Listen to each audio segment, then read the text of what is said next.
God bless everybody today. It is December 7th of 2022. It is 5:30 a.m. Central Time. This is a Daniel 8 update. There's a lot happening out here, and so I just wanted to go over a number of things with you. I keep talking about this potential attack on Iran by Turkey in the end of January, approximately around January 24th, based on my paradigm. And Turkey is starting to really move, especially in the last couple of weeks. He's really started to ramp this up. So let's look at what is going on out here. So Turkey is working with Azerbaijan at this moment. They're running exercises up in this area. This just started to occur in the last couple days. And so if you look at the map of Azerbaijan, you realize that butts up against Iran. So I always come to the Syrian live map, or in this case, this deals with the Kurds. You can pick regions and different things like that. But realize Azerbaijan is in the northern part up in here. And I think this is extremely important because as you start to come out, you realize that Azerbaijan is really close to Tehran. And so I've been talking about how Turkey has a massive or large drone ability to attack other nations with them, just as Iran has the ability to attack with Iran with drones also. And we're watching the similar effect happen up in Russia right now, where Ukraine's attacking Russia with drones. And these drones can get through these defenses fairly easily, even though they're low tech type drone, and they can fly low, and so it's hard for these guys to target them, and so they can target specific they can target these strategic points that matter militarily to these guys. And so I've said Turkey through Daniel 8 prophecy, because it indicates it happens like a whirlwind. It's a fast attack that they don't have a chance, and so Iran won't have a chance once this occurs. And I'm going to explain sort of why this is going to happen in the way it does. Also, if you look at Daniel 10 verse 4 and 13, it indicates that this would be a 21-day war, or that Iran would withstand Turkey for 21 days, and then God would literally send Archangel Michael against this nation.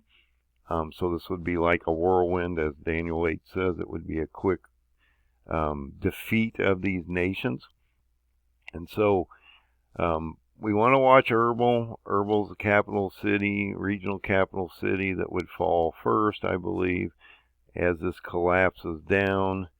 And see, Turkey's bombing this whole northern border, and so as this starts to collapse down to Baghdad and Shush, Iran, in the Elam province around the Ulai River, in Shush, Iran, that the Kurds, all this stuff would collapse down into this area, as Daniel 8 states.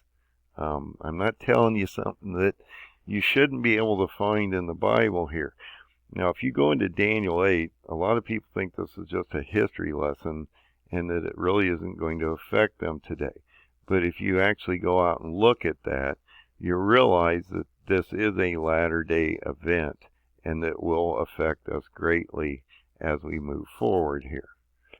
Now, I think another thing that we should look at is, and we're forgetting a little bit about this, is Afghanistan. So if you come over to the other side of Iran, you have Afghanistan here. Well, Turkey has been working with the Taliban. So Turkey's been working with the Taliban since we left Afghanistan and left a lot of our equipment over there, and they absorbed all this stuff. And so we pretty much set the Taliban up for an attack on Iran as we move forward. So I guess if we can look at a positive thing of Biden pulling our guys out of Afghanistan and leaving all our stuff there, is they gave it to the Taliban, and the Taliban are going to be part of the attack on Iran. And so I guess maybe our equipment will be put to a good use over time. But as you can see, this has been going on for a few months. Turkey has already set up his connections in these areas. And so as you move forward here, we're going to see this affect this very specific area, and Turkey will be the catalyst that brings basically the pain of the first 4 seals into the Middle East, or that quarter of the planet of Earth. Now, this is a report that just came out 17 hours ago, and I've been talking about how the Kurds are going to have to align with Iran or Persia. And if you go back in the history, and I just did a video about this, that the Kurds, as they were forced down into that area between Baghdad and Shush, Iran, in that province of Elam, that as they were forced down, and you have Turkey pressuring them from the west, they would be forced to the southeast. So the Kurds will move southeast from where they're at in Syria and Afghanistan as they're being pushed southeast, because Turkey is going to control Syria, and so they're applying pressure to the west. And so all this is shifting to the southeast. And look what's happening. These protests have been going on for a matter of months at this point, couple months. The ex-president is indicating that they must heed to the protesters' demands. And these are Kurdish. A lot of these protesters are Kurdish because they killed that Kurdish woman that was improperly wearing her headdress, and is like a 22-year-old woman, and they killed her through the morality police. And so now we've seen that Iran has stopped the morality police at this point. So there's been so much pressure on the Iranian government through the protests in the last 50 to 60 days. I don't know exactly what the day count is, but it's going into the second month, or almost into the third month. And that Iran now is basically abolishing their morality police, and they're starting to capitulate to the protesters because they're going to lose their government. They're going to have a regime change here soon if they don't do something. So just realize that they're starting to dissolve this morality police.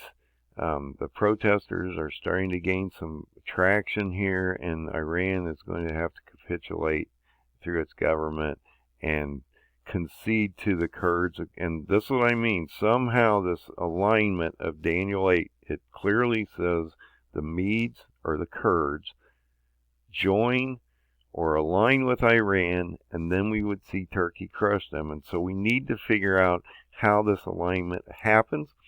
And if you go back in the past, what happened was the Kurds, and this is the time of Darius and Cyrus, okay, back in the day of the past, back when Daniel was on the ground. What happened? Darius capitulated to Cyrus, and then they both worked together to move forward. But in this case, it clearly says that once this forming of these two alliances happen, the Kurds and Iran, we would see Turkey eliminate them in a fairly quick fashion, as Daniel 10:4, verse 4 and 13 indicate. One of the reasons I wanted to bring up this article is that Ukraine, and this is going to escalate the war up there in Ukraine and Russia, because now Ukraine is attacking Russia on their sovereign ground. And so this is going to become a real problem as we move forward here in the next few weeks.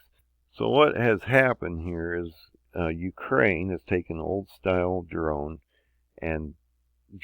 multiple ones at this point, because they've had 2 or 3 attacks on facilities within Moscow. And so they've actually made these drones slip through the defensive forces of Moscow and Russia, and they've actually hit certain specific targets. And so that's what I mean when we get into this attack on Iran, because Turkey has a high capacity for drones.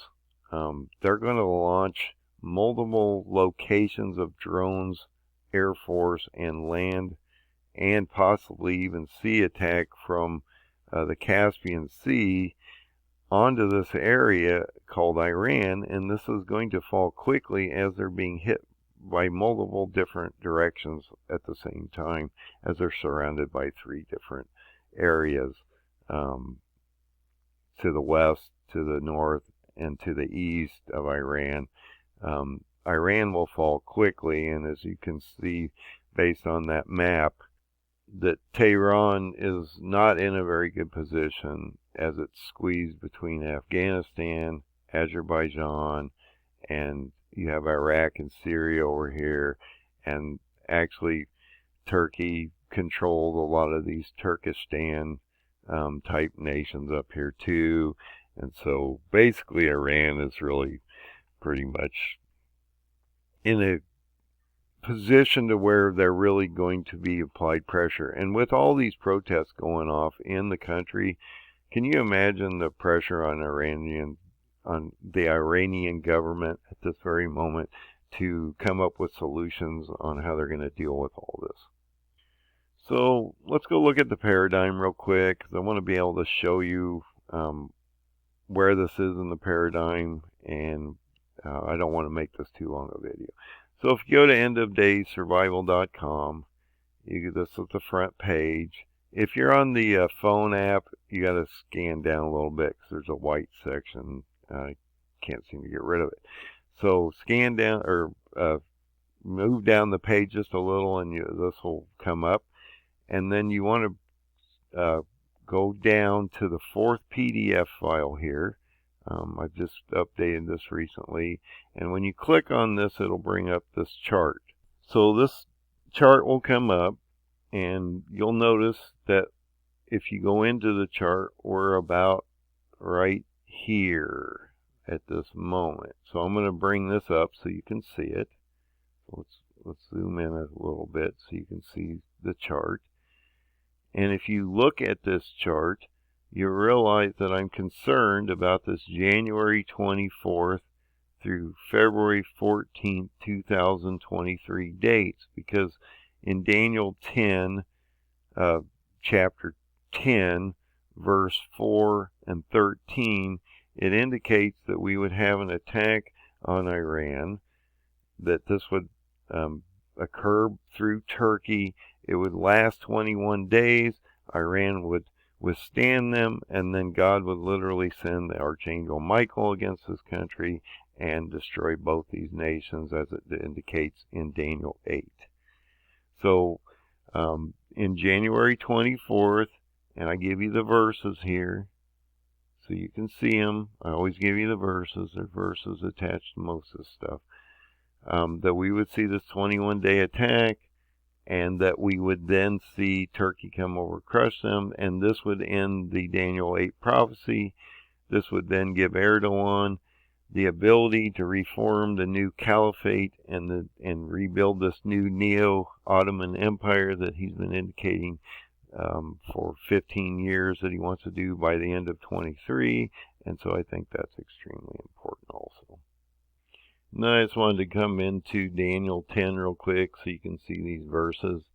So in Daniel 10, it says this, and this works with my paradigm, okay? This isn't just I'm pulling a date out of here and it's just a random number.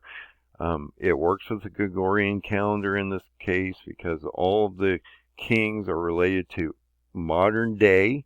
He wants us to understand this. Now realize there's multiple different calendars, prophetic calendars, Hebrew calendars, Jewish calendars, Gregorian calendars, all kinds of calendars out here.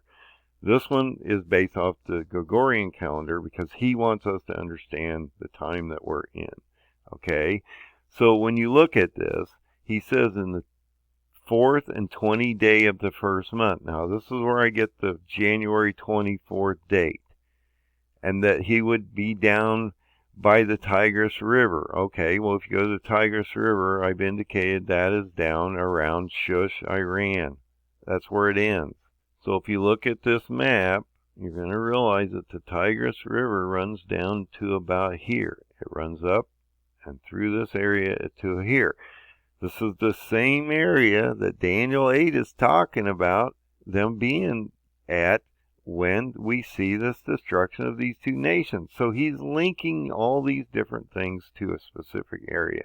And that is down here around Baghdad, Shush, Iran, the province of Elam, around the Ulai River, around Shush, Iran. Okay? All this is going to collapse down to here. Okay? As they're being pressured from all these sides. And if you go back in that video, the Babylonian, which is Turkey, was applying pressure as they were moving this way.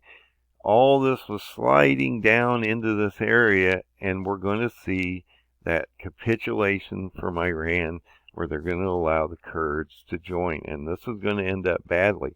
And we're down to, a few days here, a month and a half to 2 months here before January 24th and potentially this attack. So if this is December 7th and we're going to January 24th, then if my count is right, we have 24 days left in this month and 24 days in January to that 24th date. It indicates in the Daniel 10 prophecy portion of this in chapter 10, verse 4 and 13. And so could something happen in 48 days, 50 days? Are we going to see something happen here quickly? It seems like this is ramping up. And so it's something we need to be extremely aware of. And we need to look at that Daniel 10 prophecy. And so if you look at Daniel 10, go to verse 4, you got the 4th and 20th day of the first month. And they're going to end up around the Tigris River, and he's going to shove the Kurds down into this area. And then if you go into verse 13, it indicates that the king of Persia, Iran, would withstand this attack for 21 days, and then he would bring the Archangel Michael against the king of Persia. And this would end quickly. And this is a latter day event. Okay? Right there it indicates it's at the end of time. We're not into Antichrist yet. That gets into 11, 12, and 10. We start moving into this Antichrist theme. And so I just think it's extremely interesting how this is ramping up so quickly at this moment, and we should be watching Turkey.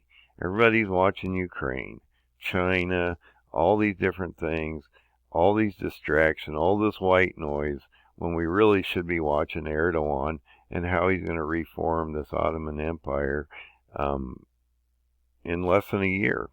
And he's going to be in Israel and he will be in Israel. If this first date actually happens of January 24th, I'll guarantee you that the rest of the paradigm then is probably right, because that'll be my confirmation that this is actually true, and that we would see then an attack on Iran or on Israel by October of 23. And so this is going to move quickly. Find the open door. Find Jesus. He is the only way through this madness. But you also need to get ready for the next 5 years or so. It's a little less than 5 years now to the Feast of Trumpets, or the Fall Feast of 27. So you need to be prepping and putting that oil in your lamp so you can make it through this, because this is going to be an extremely terrible time. As he indicates, it'll be the worst time that we'll ever see on the planet, that there'll be sevenfold evil, and that we need to get right with the Lord. God bless everybody, and have a great